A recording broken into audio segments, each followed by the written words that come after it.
अपनी मूर्ति गीता में भगवान ने अर्जुन को इतना धुरंधर मार दी, आप क्या करेंगे?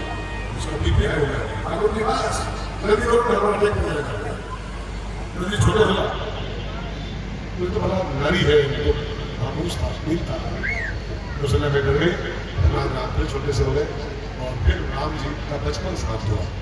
कुमार अवस्था में राम जी की एंट्री हुई है और गोस्वामी जी बोलते हैं, हे कुमार, आप बहुत राम जी को सुनते हो। राम जी की शादी को लोग रहते थे, राम जी बचपन बीत गया है और बचपन के बाद अभी कुमार अवस्था। कुमार मैंने गणेश कुमार, दिलीप कुमार, सुरेश कुमार, कुमार मैंने क्या होगा? कुमारा कुमारा नहीं होगा। जो बच्चा 5 वर्ष का पूरा हो जाए और 6ठे साल में उसकी एंट्री हो जाए तब उसकी अवस्था का नाम होता है कुमार अवस्था। समझे?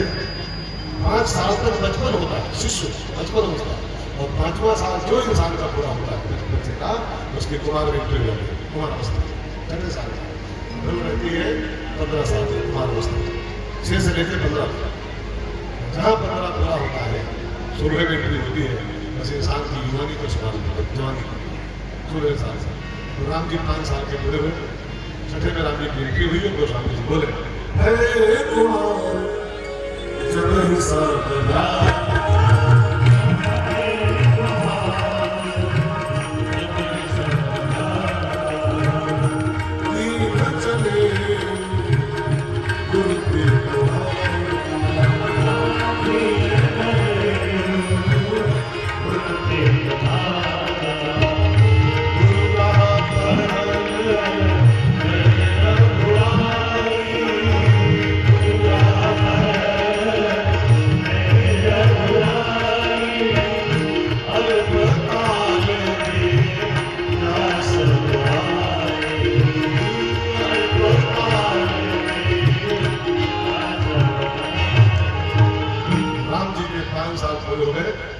राम जी को गुरु के यहाँ पढ़ने भेजा गया। वशिष्ठ जी गुरु ग्राम पढ़न गए, राम जी गुरु के यहाँ पढ़ने गए। मैं अपनी बात को ध्यान देकर समझा। पहले का नियम था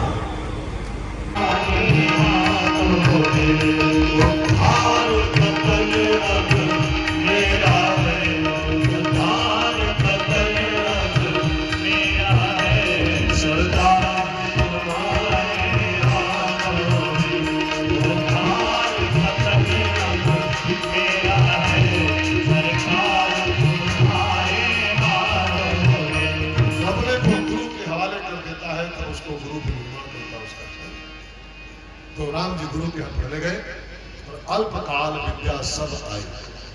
बहुत कम समय में राम जी को सारी विद्या आ गई। मैंने पढ़ा था किसी किताब में कि भगवान गुरु पूर्णिमा को पढ़ने गए थे। ध्यान देकर सुने, गुरु पूर्णिमा को राम जी वशिष्ठ कर गए थे और भादव की उजेरी एकादशी को राम जी घर आ गए पढ़ाई कर। अब जरा दिन जोड़ो कितने, आषाढ़ की पूर्णमासी को राम जी गए थे गुरु के घर और भादव की शुक्ल एकादशी को राम जी घर आ गए। दिन हो गए, जोड़ो जोड़ो जल्दी से। अब जोड़ जाना हमको पता नहीं है, लेकिन मैंने सबको सुना है कि 57 डेज, लगभग 57 डेज राम जी पढ़े और 57 दिन में राम जी ने विद्या सब आई। कृष्ण जी से 8 दिन फालतू है। मैंने सुना है, भागवत में पढ़ा है कि भगवान कृष्ण जब संदीपनी क्या गए थे तो 64 दिन पढ़े, 64 डेज, और राम जी पढ़े केवल 57 डेज। 58वें दिन राम जी घर वापस आ गए थे और अल्पकाल में राम जी को सारी विद्या आ गया। अब यहाँ पर एक और सवाल आता है कि विद्या सब आई का अर्थ क्या करेंगे? विद्या आई तो ठीक है, राम जी को विद्या आ गई, लेकिन शब्द है विद्या सब आई। विद्या सब, सब में क्या क्या है? विद्या सब माने बहुवचन हो गया, मैंने बहुत कुछ और, विद्या के अलावा भी कुछ और।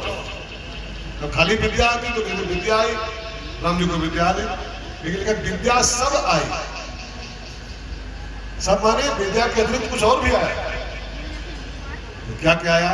तो गोस्वामी जी अगली चौपाई लिखे हैं इसके बाद, आगे बढ़ो। ठीक है, विद्या विनय निपुण गुण शीला, आगे चौपाई है पढ़ाई के बाद।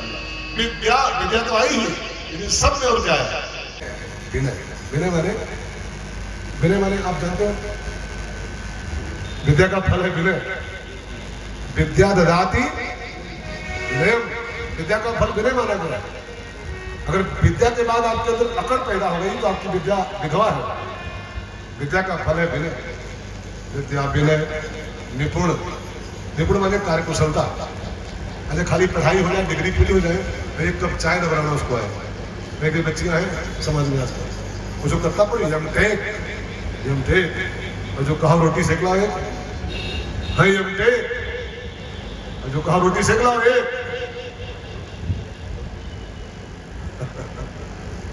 रोटी छोड़ो, एक कप चाय भारी पड़ गई बच्चियों को। यमटे है। विद्या तो है लेकिन निपुण नहीं है, निपुण नहीं। विद्या हो निपुणता ना हो, विद्या बेकार है। कार्यकुशलता। आजकल नया मंत्रालय बना है अपने दिल्ली सरकार में, कौशल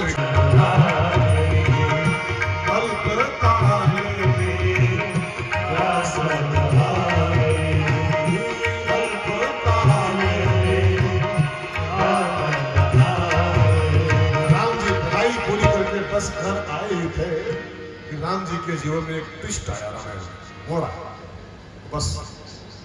मैं अपने समय तक ही बोलूंगा, समय के बाद बंद कर दूंगा, आप चिंता न करिएगा। विवाह तो आज नहीं हो पाएगा क्योंकि भी राम जी की पढ़ाई पूरी हो पाई है। तो जब पढ़ाई पूरी होगी तो थोड़ा बस घर आएंगे, तो पढ़ाई बाद कढ़ाई होगी तब शादी होगी। तो राम जी की शादी तो हम लोग आगे ही करेंगे, लेकिन फिलहाल एक मोड़ जो राम जी के जीवन में आया है पढ़ाई के बाद। देखो पढ़ाई के बाद भागवत में भी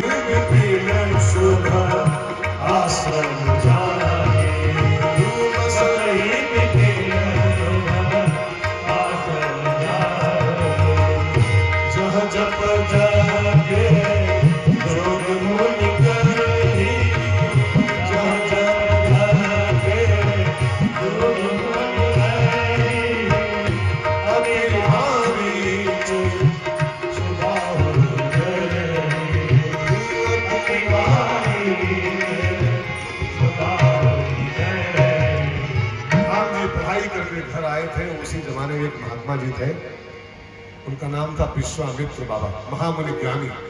रहते कहाँ थे? बिहार में एक स्थान है बक्सर। आप में से जो लोग गए होंगे जानते होंगे, बिहार का जिला है बक्सर। बक्सर में ही उनका आश्रम था और आश्रम का नाम था सिद्धाश्रम। सिद्धाश्रम वही रहते थे। ये पहले क्षत्रिय थे, बाई बर्थ क्षत्रिय थे। इनका नाम था विश्वरथ, राजा थे बहुत बड़े। उनका एक बार वशिष्ठ मुनि से पंगा हो गया गाय को लेकर। उस पंगे में इन्होंने वशिष्ठ पर अटैक कर दिया। एक से हथियार लेकर विश्वामित्र आए, वशिष्ठ मुनि ऐसे बैठे थे चुपचाप। वो हथियार चलाए वशिष्ठ मुनि के ऊपर, वो ऐसे ओम बोले, ओम। हथियार आए, ओम में टकराए और लौट गए। एक से हथियारों का प्रयोग किया विश्वामित्र बाबा ने, मैंने विश्वनाथ जी ने, लेकिन उनका ओम बस बोले और खत्म हो जाए हथियारों का। तब विश्वामित्र को लगा दिग बलम क्षत्रिय बलम, ब्रह्म तेजो बलम बलम। क्षत्रिय के बल को धिक्कार है, ब्राह्मण का बल देखिए। एक से हथियार चला रहा हूँ और ये आदमी इकट्ठा बैठा है, खाली ऐसे ओम करता है, सब खत्म कर। ओम बोलता है सब खत्म। बस थोड़ा जिद्दी टाइप के राजा थे, उनको आई सनक कि अब मैं पंडित बनूंगा। क्षत्रिय का बल पंडितों के आगे कुछ नहीं है, मेरे सब हथियार करोगे। तो खाली ओम बोलता है सब मिस।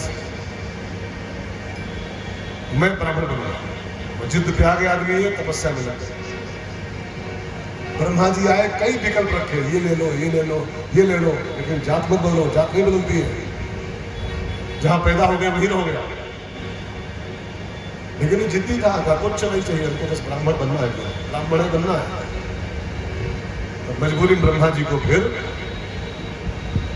विश्वामित्र का जाति प्रमाण पत्र चेंज करना पड़ा।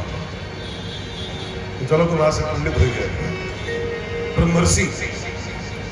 और जब से ब्राह्मण धर्म में आए विश्वामित्र, क्षत्रिय धर्म से ब्राह्मण में पहुंच गए, तब से उन्होंने शस्त्रों का त्याग कर दिया। बक्सर में आश्रम बनाया। जब तक ठाकुर थे तब तक बंदूक चलाई, क्षत्रिय थे। अब मैं ब्राह्मण धर्म में आ गया। ब्राह्मणों की शोभा शस्त्र नहीं है, जो शास्त्र है। अब मैं शास्त्रों का जीवन जीऊंगा। और बक्सर में आश्रम बनाया, वहीं रह के इन्होंने जहां जप यज्ञ जोग, ब्राह्मणों के धर्म होते हैं जप यज्ञ जोग आदि, ये सब करना शुरू किया। वो हथियार भूल गए, जप यज्ञ जोग में आ गए। अब जिस समय ये यज्ञ करते थे विश्वामित्र बाबा, उस जमाने में रावण का आतंक फैला हुआ था संसार में, और रावण की आज्ञा थी सैनिकों को अपने सब विचारक कहते यहाँ था सैनिक, जहां तक मेरी चौकियां स्थापित हो जाएंगी उस क्षेत्र में कोई हवन पूजा पाठ यज्ञ वगैरह नहीं होना चाहिए। द्विज भोजन मख होम सराधा सबके जाए करो तुम बाधा, देखत यज्ञ निशाचर धाम। विश्वामित्र यज्ञ शुरू करे। बिहार में एक चौकी थी रावण की, और चौकी की जो वहां की मालिक थी उसका नाम था ताड़का, उसके दो बेटे थे मालिक सुबाहु। उन तीनों की ड्यूटी वहां पर थी बिहार में कि तुम्हारे इस क्षेत्र में इस हल्के में कोई हवन पूजा पाठ यज्ञ वगैरह न होने पाए, ड्यूटी है तुम्हारी। तो यज्ञ अगर पूरा हो गया हमारी खैर नहीं, तुमको करूँगा लाइन हाजिर तुरंत। अब तो हमारी सुबाहु के साथ ताड़का वहां ड्यूटी संभाले हुए। अब विश्वामित्र वही आश्रम बनाए थे, और जब यज्ञ शुरू करें बेचारे हो, और जब धुआं उठे अरणी मंथन से, जो स्वाहा शुरू हो, दोनों बच्चे भेज दे अपने ताड़का, जाओ यज्ञ शुरू हो गया है, विध्वंस करके आओ। देखत यज्ञ निशाचर धाम,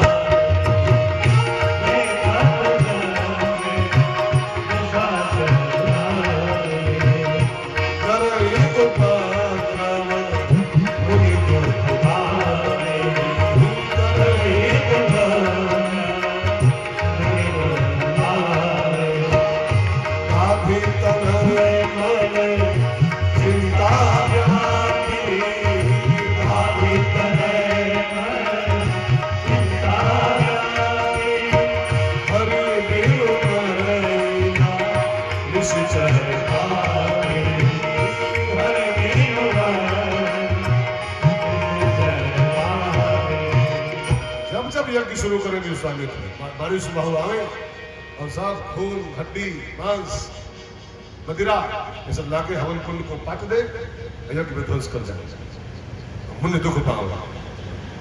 विश्वामित्र को चिंता हुई, यज्ञ ही नहीं पूरा हो पा रहा है, हर बार शुरू करता हूँ राक्षस आते हैं सब प्रदान कर जाते हैं। तो मान लो मैं क्षत्रिय हूँ, भूतपूर्व क्षत्रिय, इनको मार भी दूं, राक्षसों को मार सकता हूँ, लेकिन मार दूंगा तो ये समस्या हल नहीं होगी, क्योंकि गीता में साफ साफ लिखा है जातस्य ही ध्रुव मृत्यु और ध्रुव जन्म मृतस्य च। विश्वामित्र को लगा मैं अगर उठा लूं बंदूक दोबारा, इनको ठोक दूं मरी सुबाहु को, मर तो जाएंगे लेकिन ये फिर पैदा हो जाएंगे। ध्रुव जन्म मृतस्य च, जो मरता है वो फिर पैदा होगा, मरेगा वो फिर पैदा होगा। तो ये अगर मार दूंगा तो ये फिर पैदा हो जाएंगे, तो समस्या खत्म नहीं होगी, फिर पैदा हो गए फिर तो देंगे। तो ऐसा कोई शख्स मिले जो मारे न तारे, मरने वाला तो फिर पैदा हो जाएगा, कर जाएंगे तो छुट्टी पा जाएंगे, समस्या खत्म हो जाएगी। तो ऐसा तत्व कौन है जो ताड़ दे इनको सबको सीधे, मारे कम तारे, ये क्षमता सबके पास नहीं होती। मार तो कोई सकता है किसी को भी, मार दो चाहे जिसको मार दो। इंदिरा जी को मार दिया लोगों ने, गेट पे ठोक दिया उनको, राजीव गांधी को ठोक दिया बड़े मंच पर। मारना तो पीएम को भी है, लोग मार देते हैं पीएम साहब को, लेकिन मारने में बहुत बहादुरी नहीं है, मार तो किसी को। अब तो जरूरत है जो मारे नहीं तारे, और तारेगा तो समस्या निर्मूल हो जाएगी, समस्या खत्म हो जाएगी, क्योंकि जो कर गया वो गया। यदि गत्वा निवर्तन थे, फिर दोबारा पैदा नहीं होता है, मरेंगे तो फिर पैदा हो जाएंगे। सो ऐसा कौन शख्स है जो मारे कम तार दे, ये काम सिवाय हरि के कोई कर नहीं सकता है। विश्वामित्र को इसलिए अंदर से उत्तर आया हरि बिन, बिना हरि के मर तो सकते हैं लेकिन कर नहीं सकते। तो हरि कहाँ है? तो सपने में शंकर जी आए और कहा विश्वामित्र जी, जिस हरि को तुम पाना चाहते हो, लाना चाहते हो, हरि आजकल बगली बगल में ही है, अयोध्या में। अब आप यहाँ बिहार में हो, अयोध्या में अवतार हो चुका है। अभी भी पढ़ाई पूरी करके घर आए हैं जस्ट, जो मंगला बगल में हरि भगवान है। अब हरि बिल्कुल बगल में आ गया है मेरे, मैं बिहार में हूँ, फैजाबाद में, अयोध्या में है। तो चलो मान के लाता हूँ, उन्हीं के यहाँ पे उनका उद्धार कराता हूँ दुष्टों का, तब मेरी समस्या हल होगी। जब विश्वामित्र जी उठाए कमंडल और चले राम जी के पास मांगने के लिए। यहाँ पर थोड़ा सा आप समझने के लिए ध्यान देंगे। विश्वामित्र राम के पास आ रहे हैं पाने के लिए, लेकिन जनक के यहाँ राम खुद जा रहे हैं। अभी जाएंगे जनक के घर, खुद राम जी जाएंगे बिना बुलाए। अब प्रश्न आता है, इसको जरा समझिए ठीक से, कि विश्वामित्र को राम को पाना है तो वे राम के पास चल के आ रहे हैं, और जनक ने बुलाया भी नहीं है राम जी को, और जनक के राम बिना बुलाया जा रहे हैं। इसका मतलब क्या है? इसका मतलब यह है कि विश्वामित्र ज्ञानी है, विश्वामित्र महामुनि ज्ञानी, और जनक के यहाँ सीता है भक्ति। सीता माने भक्ति होता है।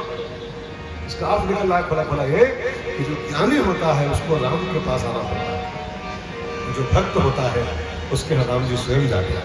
अगर आप चाहते हो कि राम जी हमारे घर खुद चल के आवे तो ज्ञानी बनने की चेष्टा न करो, भगत बनो। जो भक्त होता है उसके यहाँ राम जी आते हैं, और जो ज्ञानी होता है उसको राम जी के पास जाना पड़ता है। मैंने एक किताब में पढ़ा था कि ज्ञानी होते हैं बिल्ली के बंदर के बच्चे, ध्यान देकर सुनिएगा, और भक्त होते हैं बिल्ली के बच्चे। ज्ञानी जो है बंदर के बच्चे होते हैं, भक्त बिल्ली के बच्चे। अंतर क्यों किया गया है कि बंदर के बच्चे को अपनी मम्मी को स्वयं पकड़ना होगा अपनी ओर से, वो नहीं पकड़ती। आप चिपक पाओ चिपको, और गिरो और मरो। वो छलांग मारेगी, आपको पकड़ना है तो पकड़िए, मैं गिरी और मरी। लेकिन बिल्ली के बच्चे के साथ दूसरा व्यवहार होता है। बिल्ली के बच्चों को उनको नहीं पकड़ना होता अपने ओर से, बिल्ली अपने बच्चे खुद दबाती मुंह में, इस छत से उस छत, उस मकान से उस मकान कूदती रहती है, और बच्चा उसके मुंह में दबा रहता है आराम से। तो भक्त बिल्ली के बच्चे हैं, उनको भगवान खुद संभालते हैं। लेकिन जो ज्ञानी होते हैं, बंदर के बच्चे होते हैं, उनको अपनी ओर से राम को पकड़ना होता है। पकड़ पड़ा तो पकड़ो, तो गिरो।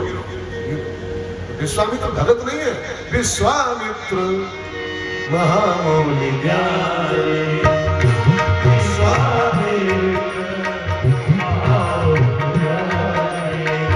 ज्ञानी को राम के पास आना पड़ता है। सीता के यहाँ, जनक के यहाँ सीता है, और सीता मन भक्ति, जिसके यहाँ भक्ति होती है उसके यहाँ राम जी को खुद जाना पड़ता है। तो आप फैसला कर लो, आपके सामने सूत्र है, भक्ति करोगे तो राम जी आपके खुद चल जाएंगे। विश्वामित्र जी जनकपुर से, बिहार से चले अयोध्या की ओर।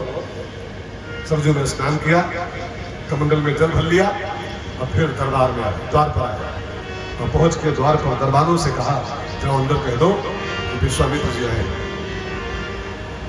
दरबार गया, जो खबर दिया विश्वामित्र बाबा आए, द्वारे खड़े आपसे मिलने के लिए। विश्वामित्र आए हैं ये खबर पाते दशरथ जी के नीचे की जमीन खिसक गई। उनको लगा कि ये बाबा तो जब आता है ये कुछ न कुछ भूकंप लेके आता है अयोध्या में।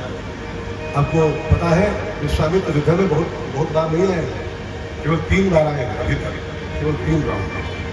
पहले राउंड में आए थे सतयुग में, तो हरिश्चंद्र का राजा था उसका, आए थे तो हरिश्चंद्र को, उनकी पत्नी तारा को, उनके बेटे रोहित को काशी में खड़ा किया, नीलाम कर दिया। दोबारा आए त्रेता में, तो वशिष्ठ मुनि के 100 लड़के थे, तलवार लेके आए, 100 बेटे थे, 100 काट दिया, 100 रहते बेचारे। अब तिबारा आ गए। दशरथ जी ने जो सुना विश्वामित्र बाबा आए हैं, उनको लगा ये बाबा तो बहुत रिस्की है, जब आता है तो कुछ खतरा लेके आता है। अयोध्या में पहले आया तो बेच गया सबको, खानदान को, दोबारा आया तो सब काट गया, अब तिबारा फिर आया, अब पता नहीं क्या करने आया। लेकिन अब आ चुके हैं, गेट पर खड़े हैं, तो स्वागत तो बनता है।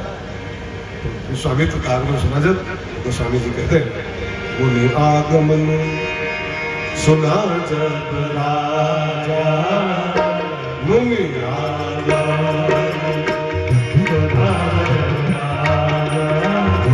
मिलन गयो निम्न समाया, मुनि आगमन सुना जब राजा, मिलन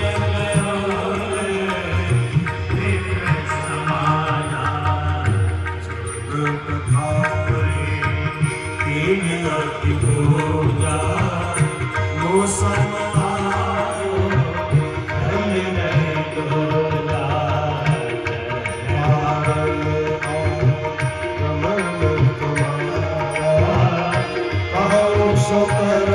स्वागत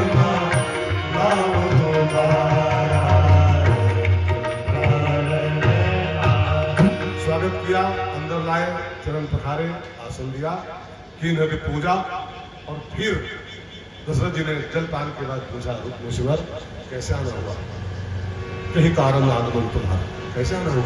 आदेश करो, कहो सो करत में लाओ 12। वापस